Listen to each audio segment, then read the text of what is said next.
오늘 우리에게 주신 하나님의 말씀은 신약성경 디모데후서 1장 1절부터 8절까지 말씀입니다. 허락하신 말씀을 봉독하겠습니다. 하나님의 뜻으로 말미암아 그리스도 예수 안에 있는 생명의 약속대로 그리스도 예수의 사도된 바울은 사랑하는 아들 디모데에게 편지하노니, 하나님 아버지와 그리스도 예수 우리 주께로부터 은혜와 긍휼과 평강이 내게 있을지어다. 내가 밤낮 간구하는 가운데 쉬지 않고 너를 생각하여 청결한 양심으로 조상적부터 섬겨오는 하나님께 감사하고, 내 눈물을 생각하여 너 보기를 원함은 내 기쁨이 가득하게 하려 함이니, 이는 내 속에 거짓이 없는 믿음이 있음을 생각함이라. 이 믿음은 먼저 내 외조모 로이스와 내 어머니 유니게 속에 있더니 내 속에도 있는 줄을 확신하노라.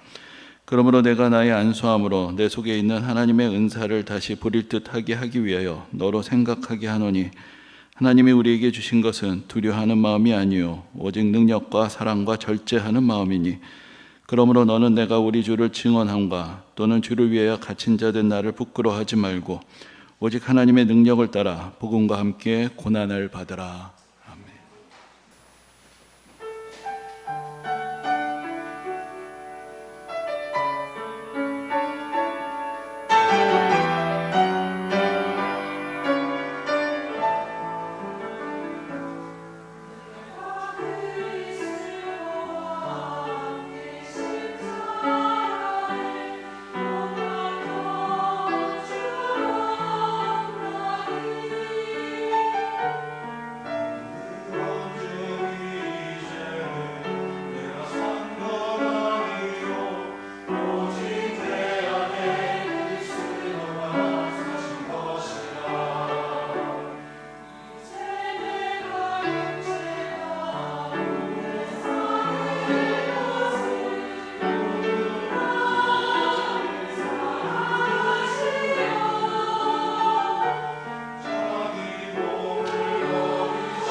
우리가 지난주에 또 데살로니가 전후서를 정리를 하면서 지도도 여러 장 보여드렸고, 그래서 바울이 그 여러 교회 보냈던 그 서신들의 내용들을 한번 쭉 살펴보았습니다. 그래서 우리가 신약 성경을 처음 펴면은 처음에 어떤 책들이 있죠? 맨 처음에 마태, 마가, 누가, 요한, 복음, 예수님의 삶에 대해서 가르치신가, 죽으신가, 부활에 대해서 전해주는 그 우리가 누구를 믿고 어떻게 은혜를 받는가, 그 핵심이 되는 예수 그리스도에 전해주고, 그래서 우리가 복음서라고 부르는 네 권의 책이 있습니다. 그리고 예수님께서 십자가에 달리시고 죽으시고 부활하시고 승천하시고 약속하신 대로 성령을 보내주셨고, 그 성령을 뜨겁게 그 체험한 이들이 이제 복음을 전하면서 교회가 시작이 됩니다. 그래서 그 교회가 또 복음을 증거하는 그 내용을 담은 책이 바로 무슨 책이죠? 무슨 책이죠? 예, 사도행전이죠. 예, 다 아시는데 그냥 얘기 안 하신 거죠? 체면 때문에. 그렇죠? 그래서 이제 복음서 다음에 사도행전에 이제 쭉 복음이 전파되는 이야기들이 기록이 돼 있습니다. 그리고 이제 그 뒤에 이제 서신서들이 쭉 이어지게 되는데, 먼저 나오는 것이 바울 서신들인데, 바울이 쓴 서신들이 모두 몇 권이 있을까요? 예, 뭐 이런 거 모르셔도 됩니다. 13권이 있는데, 그래서 이 바울 서신은 사도행전을 통해서 우리가 보았던 바울의 선교 여행들, 또 사도들이 복음을 전하는 그 현장 속에서 실제로 어떤 편지들이 전해졌고, 어떤 가르침들이 있었고, 어떤 상황들이 있었는지를 우리에게 생생하게 전해주는 그런 증거 자료와 같은 것이 됩니다. 근데 그 바울 서신이 13권이 있는데, 그 중에 처음에 9개 서신들은 교회들에게 보낸 것입니다. 그래서 그 로마서, 고린도 전후서, 갈라디아서, 에베소서, 빌립보서, 골로새서, 데살로니가 전후서까지 이 모든 서신의 이름들은 도시의 이름이면서 그 도시에 있는 교회의 이름이 되는 것이죠. 그래서 그 교회 성도들에게 바울이 보낸 편지들이었고, 그 뒤에 이제 13에서 9을 빼면 몇이 남았을까요? 예, 그 정도는 다 우리 하시죠. 그래서 이제 네 서신이 있는데, 그게 바로 오늘 하게 되는 디모데 전후서, 디도서가 되고, 이제 마지막에 이제 한 장짜리 짧은 빌레몬서가 있습니다. 근데 그 서신은 바울이 옥중에서 쓴 서신으로서 우리가 이미 에베소서, 빌립보서, 골로새서 할 때 잠깐 언급을 한 적이 있습니다. 그래서 이제 오늘 이제 디모데 전서, 후서, 디도서를 정리를 하면은 이제 바울 서신은 전체를 한번 정리해 보게 되는 것이죠. 근데 이제 이 뒷부분에 있는 서신들은 수신자의 성격이 좀 다릅니다. 그러니까 앞에는 하나의 교회가 수신자라고 말씀을 드렸는데, 디모데나 디도는 하나의 개인의 이름들이 됩니다. 그래서 조금 성격이 다르다고 할 수가 있는데, 이 뒷부분에 있는 서신들은 또 시기적으로도 그 빌레몬서를 빼면은 또 바울의 인생의 후반기에 기록된 그런 서신들로 알려져 있습니다. 그래서 바울의 생애에 대해서는 여러 번 몇 번 말씀을 드렸는데, 바울이 원래는 예수 그리스도를 핍박하던 사람이었죠. 그런데 또 예수 믿는 사람들을 잡아 죽이려고 쫓아가면서 이제 다메섹이라는 도시로 가다가 거기서 부활하신 예수님을 만나게 되고 극적으로 회심하는 그런 경험을 하게 되죠. 그리고 나서 이방인의 사도로서 예수님께서 바울을 명하십니다.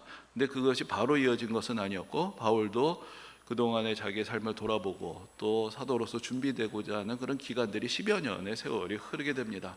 그리고 이제 준비가 되었을 때 이제 바울을 통해서 복음 전파가 일어나게 되죠. 그래서 1차, 2차, 3차 선교 여행을 잘 마치고 예루살렘에 왔다가 거기서 이제 소동이 일어나고 바울이 체포가 되고 결국은 재판을 받기 위해서 로마까지 가게 되는, 거기까지가 이제 사도행전에 나와 있는 이야기입니다.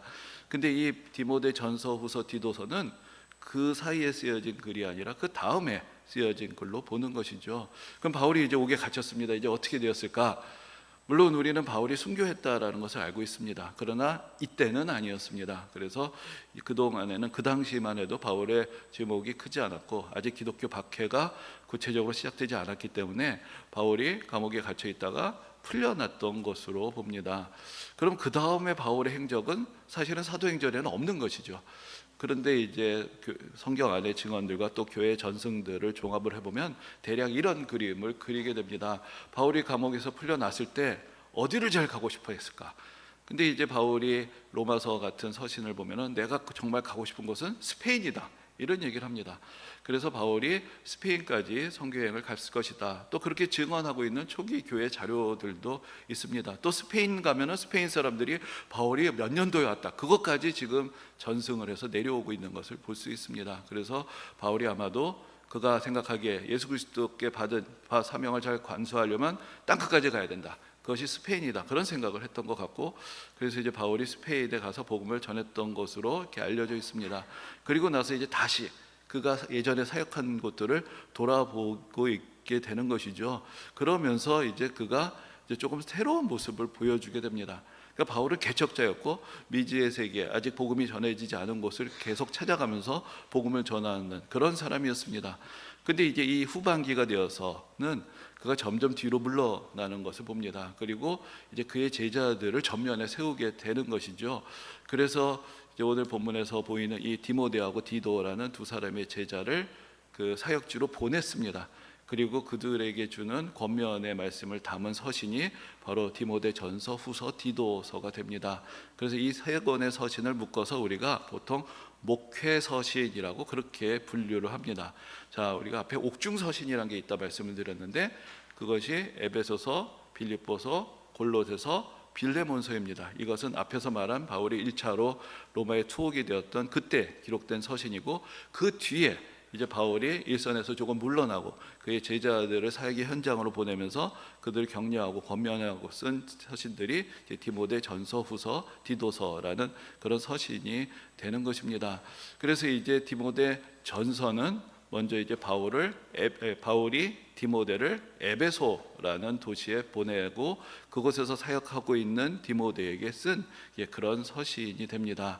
근데 에베소라는 도시 앞에 이제 바울이 에베소에 쓴 서신도 있는데, 우리가 사도행전을 보면은 바울이 에베소에 상당히 공을 들였던 곳이라는 것을 알 수 있습니다. 그래서 바울이 한 곳에 오래 머물지 않았는데 에베소에는 3년이나 머물면서 복음을 전했던 곳입니다. 그래서 그에게 아주 소중한 특별한 의미가 있는 곳이고 그 지역의 아주 중심이 되는 중요한 도시였는데, 거기 이제 바울이 디모데를 보내게 되었고, 이제는 교회가 이제 점점 성장을 하게 되죠. 그러면서 이제 좀 더 체계화되어야 되기 때문에 한편으로는 바른 복음을 전해야 된다는 것, 또 한편으로는 이제 교회를 체계화하고 조직화하고 지도자들을 세우고 일꾼들을 세워야 하는 그런 과제를 디모데가 거기서 맡게 된 것입니다. 그래서 그 가운데 어떻게 교회를 잘 섬기고 은혜롭게 성도들을 돌봐야 하는가, 그런 목회적인 지침을 준다고 해서 우리가 목회서신이라고 부르는 것이죠.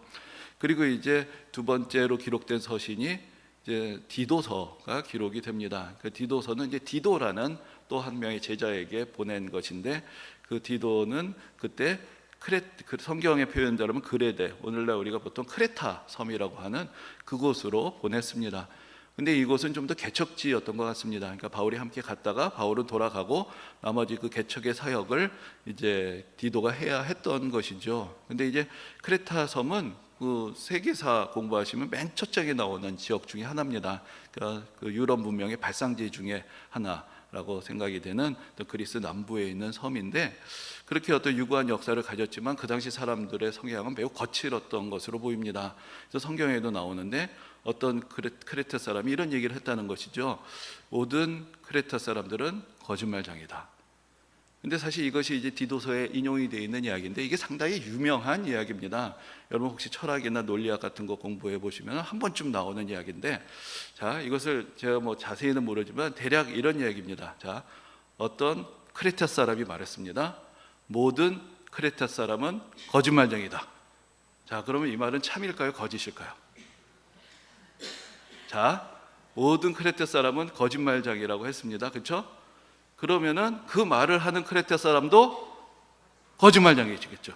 그 사람이 하는 말은 다 거짓말입니다. 그런데 그 사람이 모든 크레타 사람은 거짓말쟁이다라고 했어요. 그럼 크레타 사람들은 거짓말쟁일까요, 아닐까요? 이게 무슨 말장난 같죠, 그렇죠?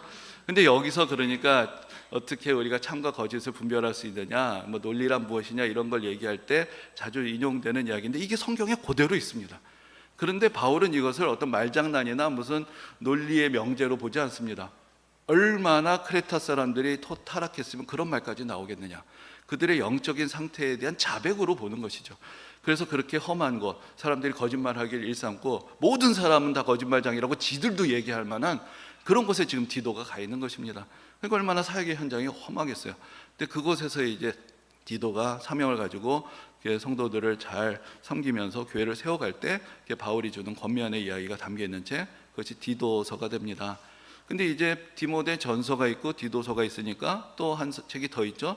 디모데 후서가 있습니다. 그러니까 성경의 순서대로는 디모데 전서, 디모데 후서, 디도서지만 기록된 순서로는 디모데 후서가 더 마지막에 기록된 것으로 봅니다. 그러면 이때는 어떻게 되었는가? 이제 앞에서 말씀드린 대로 바울이 1차 투옥에서는 풀려났습니다. 그리고 스페인까지 갔다 왔고, 그리고 이제 또 자기가 이전에 사역했던 곳, 또 새로 개척하고자 하는 곳에 이제는 자기 제자들을 보내서 사역을 하고 있었습니다. 그런데 이제 그때 어떤 일이 일어나냐 하면은, 여러분들이 잘 아시는 대로 로마의 네로 황제가 자기에게 돌아올 비난을 돌리기 위해서 기독교인들을 희생양으로 삼아서 큰 박해가 일어나게 됩니다. 그때 이제 바울이 다시 체포된 것으로 보는 것이죠. 그래서 이제 전에도 잠깐 말씀드렸는데, 이 디모데 후서가 바울이 이제 두 번째로 투옥이 됐을 때, 그리고 이것이 정말로 그의 삶의 마지막 순간이 되었던 그 순간에 쓴 서신이 바로 디모데 후서가 되는 것입니다.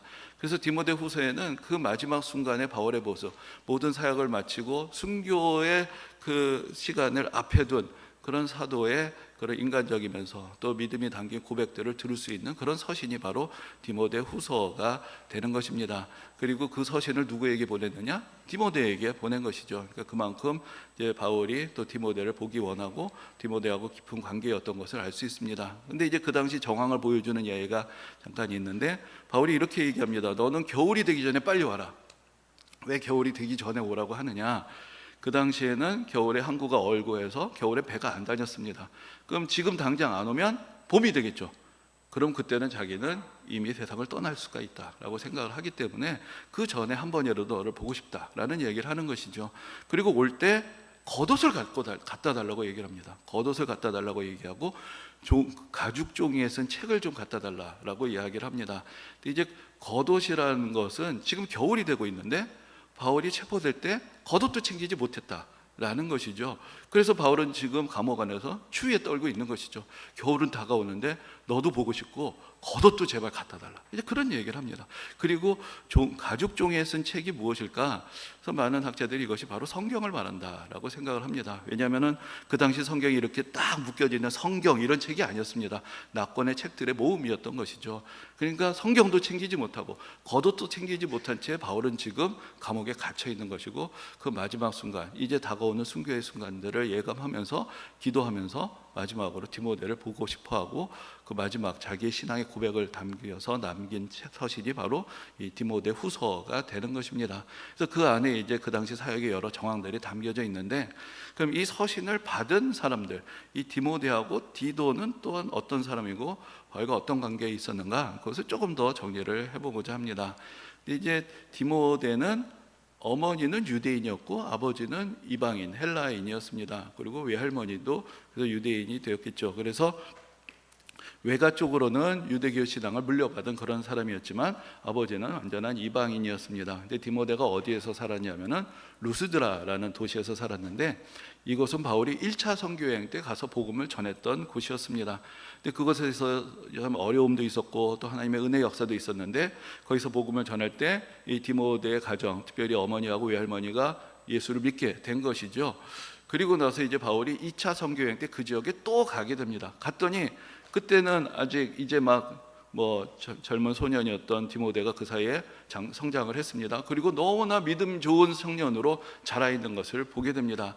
그래서 이제 바울이 디모데와 함께 나머지 사역을 같이 가자라고 이야기를 하게 되는 것이죠. 그러면서 이제 두 사람이 아주 가까운 동역자의 관계가 되고, 바울이 정성스럽게 디모데가 정성스럽게 바울을 따르면서 이제 복음을 전하는 일에 참여를 하게 됩니다. 그래서 얼마나 가까운 사이가 되었냐면은, 우리가 바울 서신이 모두 13권이 있다고 말씀을 드렸는데 우리는 그거 다 그냥 바울 서신이라고 얘기를 합니다. 그런데 서문을 잘 읽어보면은 바울이 편지합니다라고만 되는 것이 아니라 바울과 디모데가 편지합니다라고 되어 있는 서신이 6개나 됩니다. 그만큼 바울과 함께 동역하면서 이 사역들을 감당했던 것을 볼 수가 있습니다. 근데 이제 앞에서 말씀드린 대로 디모데는 아버지는 이방인이었고 믿음을 갖지 않았습니다. 그러니까 디모데에게는 신앙의 아버지는 없었던 것이죠. 어머니와 외할머니로부터 신앙을 물려받았고 믿음의 생활을 하고 있었습니다. 근데 바울은 어땠느냐? 바울에게는 육신의 자녀가 없었습니다. 바울이 오늘 성경에서 보면은 그는 결혼하지 않았고, 아마도 그래서 이렇게 생각할 수 있습니다. 그 당시에 원래 유대교 랍비들, 바리새인들은 다 결혼을 하고 원래 가정이 있었습니다. 근데 바울은 예수 그리스도를 만나고 그 복음에 전적으로 헌신을 하기 위해서 가정을 갖지 않고 전적으로 복음에 헌신을 했죠. 게다가 또 바울이 사실은 그 집안을 보면 일종의 배신자가 됩니다. 그래서 가족들과도 대부분의 인연들이 다 끊어졌던 것으로 보입니다. 그러니까 바울은 그런 면에서 보면 인간적으로 참 외로웠던 사람이었고, 그때 디모데를 만나게 되고 둘이 깊은 또 은혜의 관계가 됩니다. 그래서 바울에게는 육신의 아들이 없었고 디모데에게는 영적인 아버지가 없었는데 두 사람이 함께 사역을 하면서 이제 바울은 디모데를 제자가 아니라 아들이라고 부르게 되는 것이죠. 그것도 참 아들이다 라고 이야기를 하고 서신에서도 그러한 사랑을 표현하고 있는 것을 볼 수 있고, 또 디모데도 그만큼 바울을 존경하고 따르고 바울이 갔던 그 길을 충성스럽게 걸어갔던 사람이었습니다. 그래서 바울이 그런 표현을 쓰기도 합니다. 내 마음을 잘 알고 내가 뭔가를 부탁할 사람은 디모데밖에 없다. 그런 얘기를 할 만큼 디모데하고 깊은 또 동역의 관계를 맺었던 것입니다. 그럼 또 디도는 어떠냐? 디도도 만만치 않습니다. 근데 디도는 디모데하고 다른 점이 하나 있는데, 디도는 완전한 이방인이었습니다. 어떻게 생각하면 바울로서는 처음으로 얻은 이방인 제자라고도 할 수가 있고, 이제 복음이 원래 예루살렘부터 시작이 됐지만 이방인들의 사회에 깊게 뿌리게 내리게 된 것을 상징하는 그런 인물이 될 수 있습니다. 그런데 디도는 또 사실은 바울과 함께 여러 번 동역하는 모습들을 바울의 서신에서 이미 볼 수가 있었습니다. 그리고 특별히 아주 껄끄러운 상황들에서 바울은 디도를 보냅니다. 그럼 디도는 상당히 좀 강단이 있는 사람들이었던 것 같고, 특별히 이제 고린도 교회하고 바울의 관계가 좀 여러 가지 불편했을 때 디도가 그곳에 가서 바울의 뜻을 전하면서 그 사람들을 설득시키고 바로 그 사람들에게 또 그 사람들과 바울의 관계를 화해시키는 이제 그런 좋은 역할도 감당했던 것을 볼 수가 있습니다. 그래서 이제 우리가 앞에서 그런 말씀을 드렸는데, 디모데는 어디에다 보냈다고 말씀드렸죠? 에베소에 보냈습니다. 디도는 어디에 보냈죠? 크레타에 보냈습니다. 근데 에베소는 이미 바울이 털을 잘 닦아놓은 것입니다. 그런데 이 디모데라는 사람은 어떤 사람이냐? 오늘 본문에도 나오는데 눈물이 많은 사람이었고, 또 어떻게 생각하면은 또 자신감도 좀 부족하기도 하고, 또 그러기다 보니까 스트레스도 많이 받는 사람이었던 것 같아요. 그래서 오늘 본문에서도 내 눈물을 내가 기억한다라는 바울의 이야기가 있고, 두려워하지 말라라는 바울의 권면도 있습니다.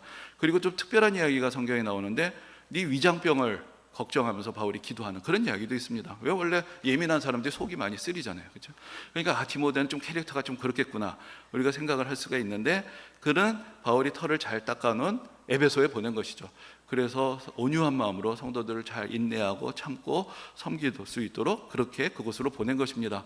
거기에 비해서 이제 디도는 조금 더 도전적인 사람이었던 것 같습니다. 그러니까 새로운 개척지인 크레타에 또 보내는 것이죠. 그래서 그 어려운 상황인 걸 알지만 거기서 또 그 성도들에게 담대하게 복음을 전하도록 또 디도의 강인함을 또 바울이 믿고 또 그렇게 연단을 시켰던 것입니다. 그러니까 바울은 자기 제자들을 길러내고 또 디도도 아들로 또 불러주고 또 그들을 지극정성으로 사랑하면서 자기 다음 세대를 길러내고 있었던 이제 그런 모습을 볼 수가 있습니다.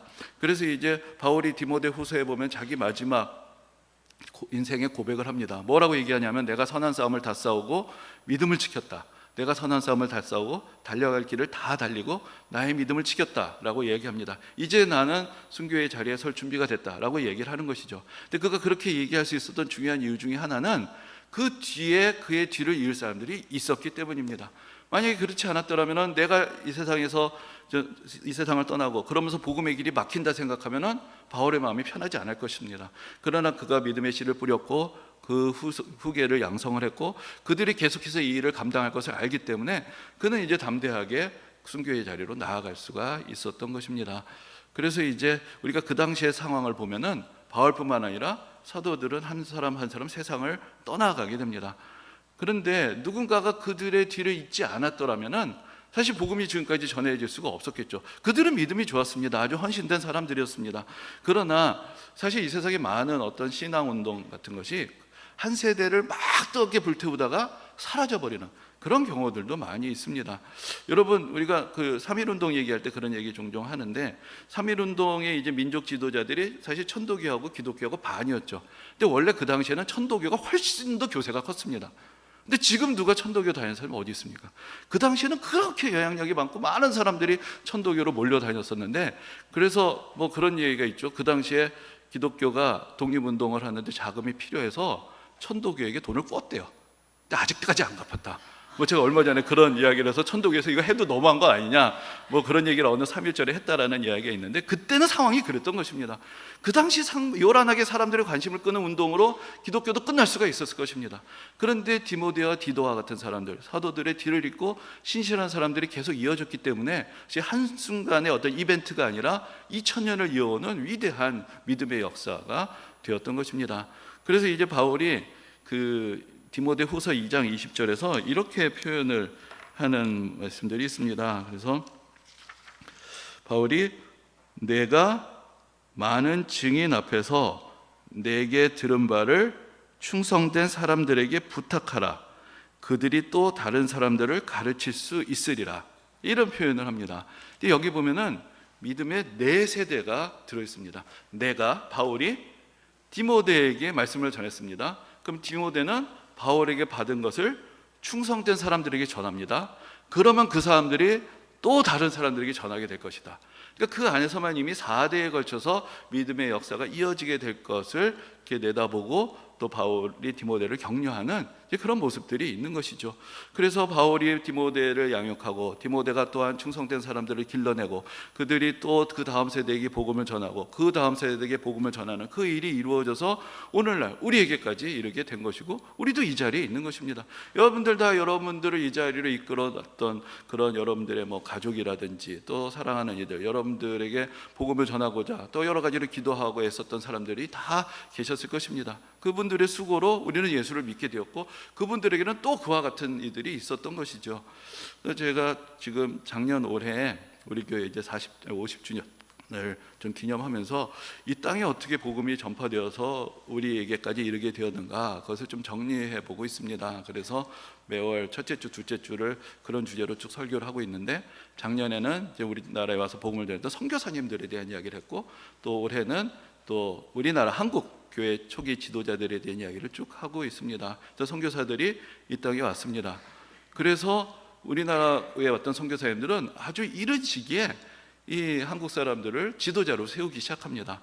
그래서 이른 시기에 신학교를 세우고 지도자들로 길러냅니다. 마치 바울이 완전한 이방인이었던 디도를 그의 또 제자로 삼고 아들로 부르며 그의 사역을 이렇게 넘겨주었던 것처럼, 이제 선교사들도 그들이 계속 사역을 가지고 있었던 것이 아니라 그 한국 사람들을 길러내어서 그들에게 신앙을 맡기게 되었던 것이죠. 그러면서 이제 또 그분들이 또 계속해서 우리나라 교회를 이어가게 됩니다. 그래서 그런 궁금한 것들이 생겼습니다. 선교사님들의 이야기를 이렇게 공부를 하다 보니까, 그럼 나는 어느 선교사님하고 연결이 될까? 그런 생각을 해본 것이죠. 여기 있는 여러분들도 사실은 믿음의 계보를 쫓아 올라가 보면은 처음에 이 땅에서 복음을 전했던 그 누군가하고 만나실 것입니다. 그게 누굴까? 그래서 이제 제가 그 공부를 좀 해봤는데 생각보다 간단했습니다. 왜냐하면은 저를 처음에 이제 교회로 데리고 가신 분이 저희 외할머니신데, 저희 외할머니 고향이 함경북도 회령입니다. 그런데 저희 외할머니가 저에게 말씀하시긴, 나는 유아세례를 받았다, 그렇게 말씀을 하셨거든요. 그러니까 그 집안이 그때 이미 예수를 믿는 집안이 되었을 텐데, 그러면 외할머니 연세라는 게 생각을 해보면은 그 즈음에 그곳에 가서 복음을 전했던 사람들은 많지 않았어요. 근데 어떤 사람들이 가서 복음을 전했느냐? 함경북도는 추워서 그런지 캐나다 사람들이 가서 복음을 전했습니다. 그래서 캐나다 선교사들이 가서 보통 함경도하고 만주에 캐나다 선교사들이 많이 가서 복음을 전했습니다. 근데 제가 살펴보니까 저희 외할머니 고향 쪽에 들렀던 선교사 이름을 2명을 찾았는데, 한 사람이 아치볼드 바커라는 선교사고 또 하나가 로버트 그리어슨이라는 선교사입니다. 그러니까 이들이 복음을 전해서 우리 외할머니 집안이 예수를 믿고, 그래서 제가 예수를 믿은 거니까 별로 단계가 많지 않아요. 그런 걸 보면은 사실 여러분들도 여러분들이 은혜 받았던 어떤 목사님이라든지 여러분들의 가족들의 대를 이어가다 보면 처음에 이 땅에 와서 바울처럼 복음을 전했던 사람이 있고, 그 중에 누군가는 디모데가 되고 디도가 되어서 그 복음을 이어받고 여러분들에게까지 전해주는 그런 믿음의 역사들의 계보들을 찾아갈 수가 있을 것입니다. 그럼 여기서 이제 우리가 질문해야 될 것은 이것이죠. 나도 그 누군가를 통해서 나도 디모데하고 디도가 됐습니다. 누군가 나를 위해서 기도해줬고 나에게 복음을 전해줬고 내가 영적으로 성장하는 것을 도와주었습니다. 그러면 나에게는 누가 디모데와 디도일 것인가? 라는 질문을 해보아야 하겠죠. 그리고 이제 2000년을 내려온 복음의 역사가 여기서 그칠 수는 없는 건 아니겠습니까? 우리도 또한 누군가를, 우리에게 또한 충성스러운 사람들에게 정말로 하나님의 은혜 가운데 함께 이 사랑을 나눌 수 있는 사람들에게 복음을 전하고 그들을 통해서 계속 복음의 역사가 이어져야 할 것입니다. 먼저는 우리 집안에 있는 자녀들이 해당이 되겠죠. 또 우리가 교회 안에서 함께 길러내고 있는 교회 학교 자녀들도 또 우리가 함께 믿음의 역사 가운데 길러내야 할 다음 세대라고 할 수가 있을 것입니다. 근데 사실 복음을 전한다는 것이 결코 쉬운 일이 아닙니다. 요즘은 믿는 가정에서 자라난다고 다 교회로 가게 되는 것도 아닙니다. 제가 지난 주간에 특별히 읽었던 책이 하나 있는데 제목이 내가 떠난 이유, 내가 남은 이유라는 제목의 책입니다. 요즘은 책들이 좀 제목이 많이 길죠. 내가 떠난 이유, 내가 남은 이유라는 제목의 책인데, 이 책은 아버지와 아들이 신앙을 주제로 대화를 한 것을 정리를 한 것입니다. 그런데 이것은 믿음 안에 있는 부자 관계가 아니었습니다. 제목이 암시하는 것처럼 아들은 신앙의 길을 떠났습니다. 아버지는 남아있고, 그러한 두 부자 간에 끝까지 대화의 가능성을 포기하지 않고 서로 이야기하고 있는, 이 아들은 얘기합니다. 왜 내가 더 이상 예수를 믿을 수 없는가를 얘기합니다. 왜 아버지는 이야기합니다. 왜 나는 아직도 예수를 믿는가를 이야기합니다. 그러면서 서로가 그래도 상당히 날카롭게, 그러면서 또 정중하게 또 서로 간에 그 자기의 진실한 이야기들을 나누고 있는 이제 그런 모습. 결론은 없습니다. 그래서 아들이 회개했다, 그런 이야기도 없습니다. 그 대화 가운데 우리는 무엇을 공유하고 있고 무엇이 다른가에 대한 이야기를 하는 이제 그런 책을 읽어본 적이 있습니다. 참 오늘날 믿음을 지켜가는 것이 쉽지 않습니다. 신앙의 다음 세대를 길러가는 것이 쉽지 않고 그것이 저절로 이루어지는 것도 아니라는 것을 봅니다. 그만큼 우리에게는 또 하나님의 은혜에 대한 간절한 사모함이 있어야 하겠고, 또한 이 변화하는 시대 속에서 새로운 세대가 교회 안으로 들어올 수 있는 것을 가로막는, 또 우리가 가지고 있는 혹시 복음은 아니면서 뭔가 문제가 되는 것들이 있다면 또 우리가 그런 부분들도 해결해 나가야 되겠다라는 그런 또 여러 가지 노력들도 필요할 것입니다. 근데 사실 요즘 우리가 듣는 이야기들은 많이 좀 부정적인 이야기들이 많이 있죠. 한국교회 성도들의 숫자도 줄어들고 있습니다. 여러 가지 통계들이, 예전에는 통계가 조금 부풀려져서 그것이 이제 가려졌는데 이제는 그런 것들이 모든 주요 교단 통계에서 그대로 다 드러납니다. 게다가 교회 학교는 더 심각하죠. 원래도 인구가 급감을 하고 있지 않습니까? 한국 사회 자체가 인구 절벽이라는 얘기까지 하고, 제가 대학 입시 볼 때 80만 명 수험생이라고 그랬는데 요즘 한 40-50만 명 안 되고, 지금 태어난 애들이 대학 갈 때는 한 20만 명이 될 거라고 합니다. 그러니까 엄청난 숫자로 인구 자체가 줄어들고 있고, 거기에 더해서 믿음의 길에서 떠나는 아이들까지 포함하면 교회 학교는 더 줄어들고 있다. 그런 이야기들을 자주 듣습니다. 근데 제가 이제 50주년 우리 맞이하면서 지금 교회사를 정리를 하고, 또 그러면서 또 지금 우리가 함께 믿음 생활하고 있는 성도님들의 수를 또 다시 한번 확인을 해보고 있는데, 여러분 우리 교회 성도님들, 성인 성도님들 수가 한 100분 정도 됩니다. 100분에서 110명, 출석률에 따라서 좀 교적으로 딱 하면 한 110분 정도 지금 되는데, 그리고 교회 학교에 출석하고 있는 아이들, 이름만 있는 아이들 말고 그래도 정기적으로 교회를 나오는 애들이 한 30명 정도 됩니다. 그러면 인구 비례로 생각해 보세요. 엄청난 젊은 세대가 우리 교회에 있는 것입니다. 그렇죠? 대한민국의 인구 비례보다 한 2배 이상 될 것입니다. 그러니까 우리가 지금 수고하고 있는 것이 결국 헛되지 않다라는 것이죠.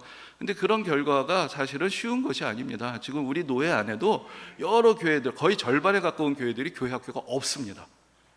그런데 우리가 지금 30명이 되는 교회 학교 학생들을 가지고 있고, 우리 성도의 한 30%가 되는 아이들이 교회 학교에서 자라나고 있는 것이죠.